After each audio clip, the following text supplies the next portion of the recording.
The new border fencing has had a significant impact on Mexican drug cartels and drug smuggling. In fact, there may be a light at the end of the tunnel. Drug trafficking involves between $18 and $39 billion every year, and the organizations involved represent the greatest crime threat to the United States. In August of 2005, New Mexico Governor Richardson declared a border emergency. He cited violence along the border directed at law enforcement. He cited drug smuggling and illegal immigration. He suggested that Mexico bulldoze the abandoned border town of Los Chepas. He said it was being used as a staging and resting area for drug smugglers. In 2004, there was no evidence of a border fence or vehicle barriers along the border at the Columbus port of entry, just east of Los Chepas. In the summer of 2005, Minutemen took up positions along the border north of Los Chepas. On October 19, 2005, American Border Patrol spotted armored vehicles along the border. It was flying a night mission in support of the Minutemen. The next morning, ABP broke the story that units of a Stryker brigade out of Fort Lewis, Washington, had deployed along the border north of Los Chepas. Later, the National Guard replaced the Strykers, and vehicle barriers began lining the border.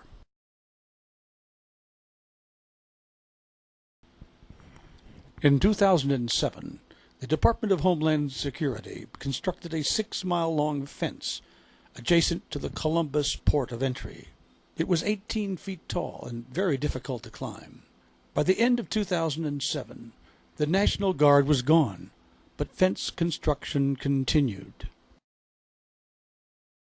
On November 21, 2008, Customs and Border Protection reported that when the new fencing was installed, apprehensions dropped by 60% and drugs and narcotics by 100%.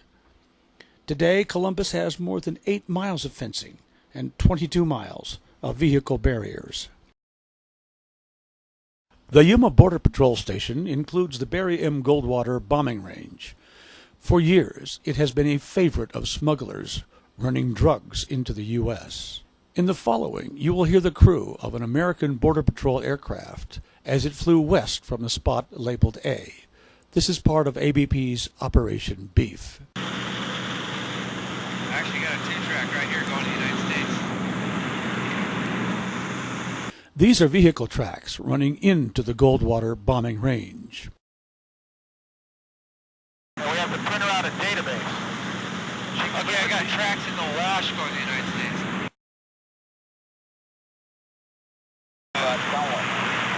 Evidence hub going right into Goldwater here. Here's a big old 2-track coming out of Mexico.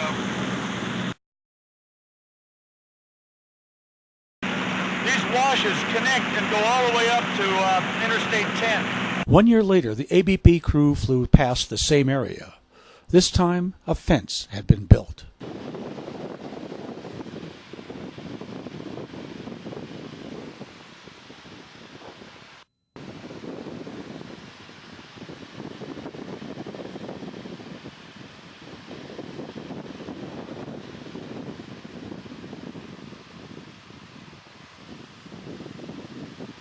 Notice how the fence interdicts the vehicle trails. Between these two pedestrian barriers. 1398. And there's no barrier in it.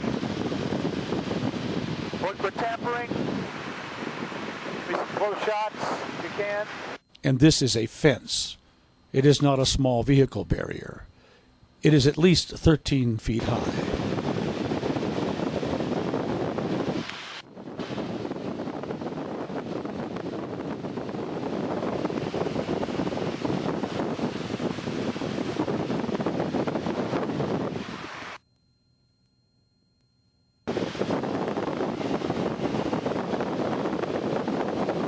Okay, begin fence in earnest here. Yep. In this segment, the crew is flying further west in the open desert from point B on this map.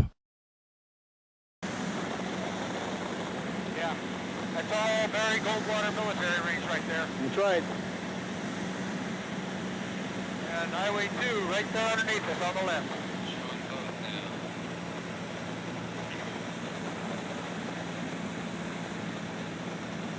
Not much fence there, is there? Not much anything there. I don't see a fence there. I will take a close shot. Note that the aircraft is still, flying okay? in Mexico, pointing its cameras Right. north. See if we can see a fence This in was there done in at all. accordance with FAA regulations Okay, we'll take and a close filed shot. flight plan. Give me the number.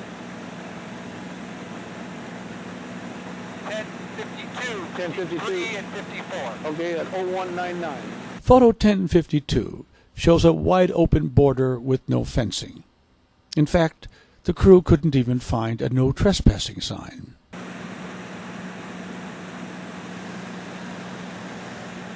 I got another one. 200. I got two tracks that are driving right across the border into the United States. Yeah, people just like drive off the road and they're in the United States and they're going north. Yeah, and then I mean Just it's see it. A lot of it. This sign warns migrants that cross the Barry Goldwater bombing range to watch out for poisonous critters. It says nothing about bombs. Are you taking pictures of Yeah. them? Oh, yeah. Okay, well then give me a mark. well, just continuously marked. 'Cause Okay, at 201. they're everywhere. I mean, I can. Okay, but you're getting the video too. Yeah. This is common as squirrels. This is incredible. This is the payoff, guys, right here. Mark. I think. I mean, 202. 1063. I mean, they're just everywhere. There, look at that. Everywhere you look, there's two tracks that drive right across the border. More than 17,000 illegal aliens were reported apprehended on the bombing range in 2005.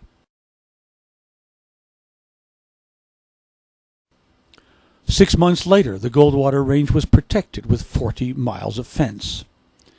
As the crew flew along, it could see clearly how the fence had cut off hundreds and hundreds of vehicle trails. Miles southeast.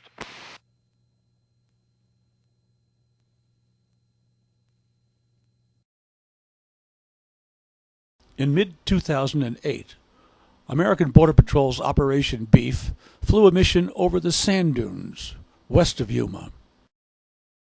Now here we are, we're flying west of Yuma, across the desert, and here there is absolutely nothing.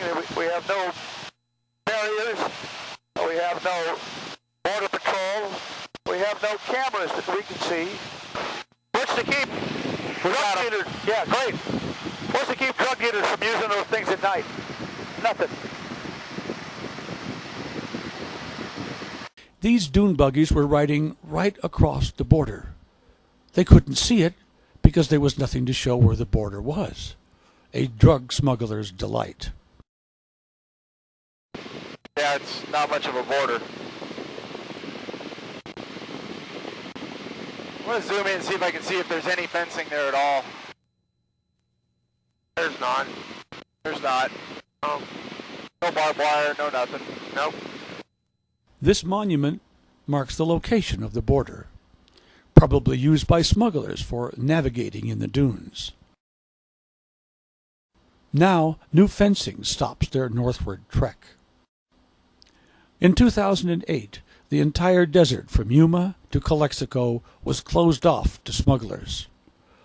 Along the Mexican border, fencing and vehicle barriers grew from 100 miles in 2005 to more than 500 miles by the end of 2008. Smugglers are becoming desperate. They're even using ultralight aircraft to move small amounts of marijuana across the border. One pilot was killed near Yuma. High-tech submarines are being intercepted at sea. Mexican cartels are growing cannabis plants on national forests north of the border. More drug tunnels are being discovered. Do these acts of desperation have anything to do with the fact that America is building fencing and barriers along the border? As more fencing and barriers went in, more marijuana was planted north of the border, and more plants eradicated. As more fencing went in, the price of cocaine rose, and Most incredibly, as more smuggling routes were cut off, drug-related deaths in Mexico followed. There is no doubt that new fencing has interdicted known smuggling routes. South of Sierra Vista alone, the fence now stretches for 43 miles. With more than 200 miles of new fencing and more than 240 miles of vehicle barriers interdicting smuggling routes, is it a surprise that cartels might be warring over the remaining routes? If this is so, then there is a light at the end of the tunnel. If construction of only 200 miles of real fencing had a significant impact on drug cartels, think of what 700 miles of double-layered fencing would have done. The evidence presented here argues that the Congress of the United States should reinstate the Secure Fence Act of 2006, fully funded and expanded to at least 1,000 miles of the border. To do so would protect the people of the United States as well as the people of Mexico.